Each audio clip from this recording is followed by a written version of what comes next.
Alright guys, I just want to take a minute to go over some different switch options and some things to think about when looking at a light and purchasing a light. So there are a variety of different switch options out there. Your biggest one are going to probably be either tail switch with a side switch combination or just a side switch only option.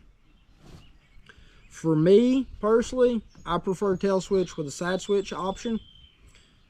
Side switch only lights usually for me are what I would call a secondary light or a general purpose light, more for keeping in the toolbox in the garage, kitchen drawer for power outages or general tasks like that. But on me every day, it's going to be a light with a tail switch, and that's what's going to be on my hiking pack for readily available access. Reason B, I don't like to have to pull it out and find the switch. With a tail switch, it's boom. No matter how I orient this light in my hand or which way it's rotated, I know where that tail switch is. Even if I pick it up and it's backwards, it's obvious. Oh, that's backwards. Bam. And then side switch changes the modes. I can actually just grip the light and squeeze it to change modes with the side switches on the Phoenixes.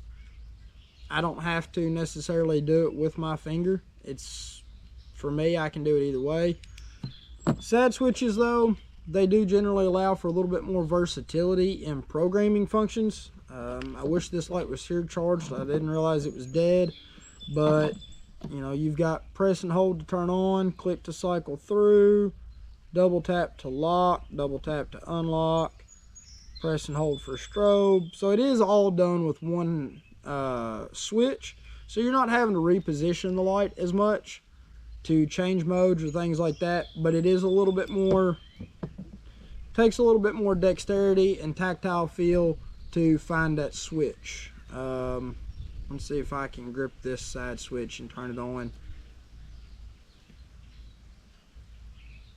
So it looks like I can just grip it with practice, but it's not nearly as intuitive to do so.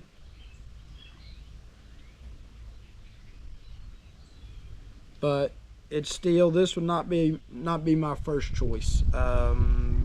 As much as anything, side switches are more prone to coming on in your pocket or pack or a bag without doing like a quarter turn to lock it out.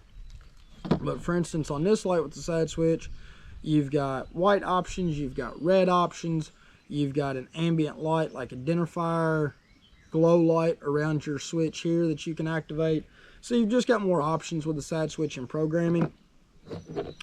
You can step on over to something like this 35R, which has got a tail switch, big tail switch on off, and then a little mode switch to cycle your modes.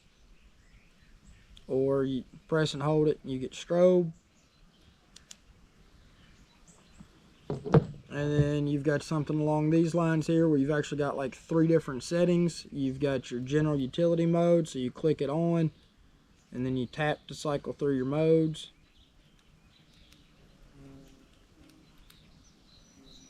All the way down is strobe. Center position actually locks the switch, so it either locks it on or off. And then your far side over here is for turbo and turbo only. So what a lot of times I'll do is I'll actually set like this to the general utility side to medium mode, rotate it over, boom turbo, boom medium. So a few things to take into consideration when picking out a switching option. How you're carrying it, what your daily use for it is, what your stress level might be, and what kind of environment you're going to be working with. So for me, I pocket carry in my left front pants pocket. That's how I carry my LD30. When I draw this out, tail switch is right there, side switch is there. No chance of this accidentally coming onto my pocket. Well, I won't say no chance. I have had a few things press on this. If I've had something on my belt, knife sheath or whatever, I lean up against something, but it's not common. It's very rare that I have something activate this light. Maybe, honestly, like 3 times a year, if that. Sad switch lights, on the other hand, that press and hold, super easy to activate in a pocket. Not a fun thing to have happen. Even locked out, doesn't take much at all. If you've got an ink pen in there up against it, if you've got change, you lean against something, even just some pants, if they're tight, depending on how the seam is, you can actually turn on a sad switch light. Not a fun thing to have happen in pants. So most of the time you've got to give it a quarter twist to manually, to physically lock it out. Well, then you've got to pull it out and find it. Plus you've got to try to rotate it around and find the switch.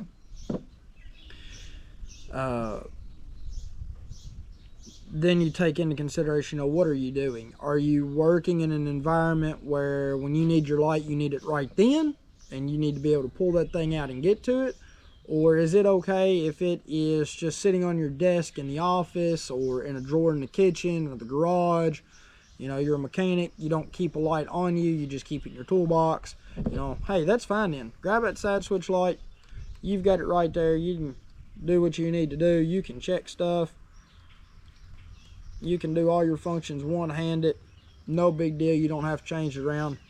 Odds of it coming on, if it's just sitting or laying, almost zero. So that's not a big deal then.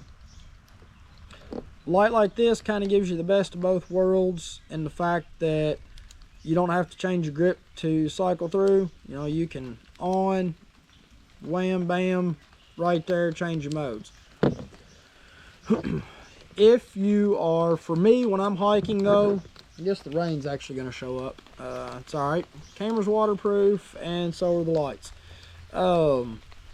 If you're hiking though, I prefer a tail switch, so that if I do get spooked or startled, what have you, the switch is right there. Also, if I'm hiking with somebody not familiar with my particular light, or, you know, something, God forbid, something happens and somebody gets injured and we're working with a bystander, or, you know, somebody else we pass on the trail, I can hand them this light.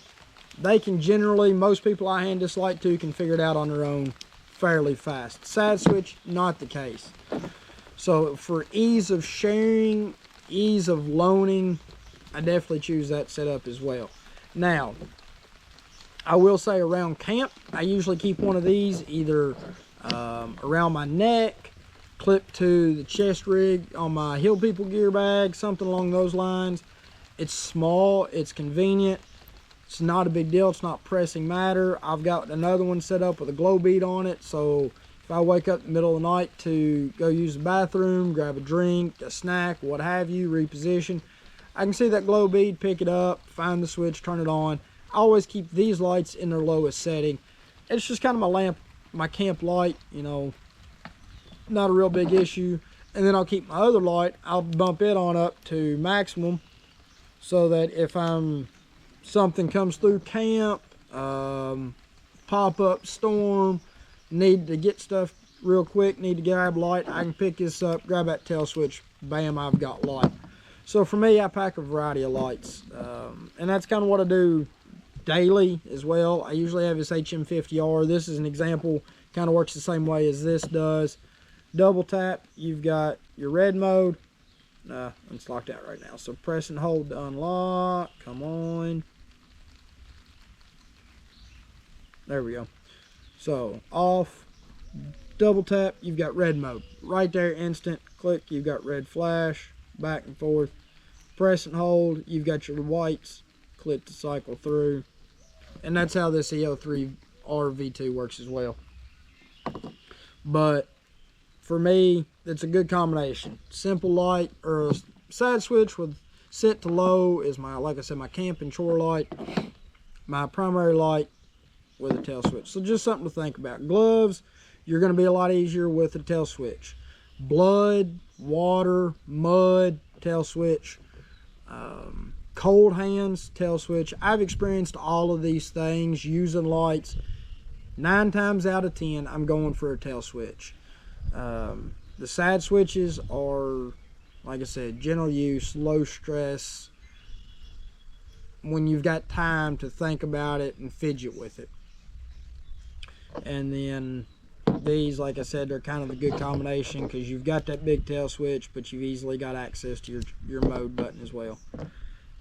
So that's kind of that, just something to think about. A few different versions, options of switches you've got, some things to think about when picking out a light, what you're going to be using it for, how you're going to be using it, and then that's that. If you've got any more questions, feel free to hit me up and I'll see what I can do to help you. Thanks guys, keep your knives sharp and your lights charged.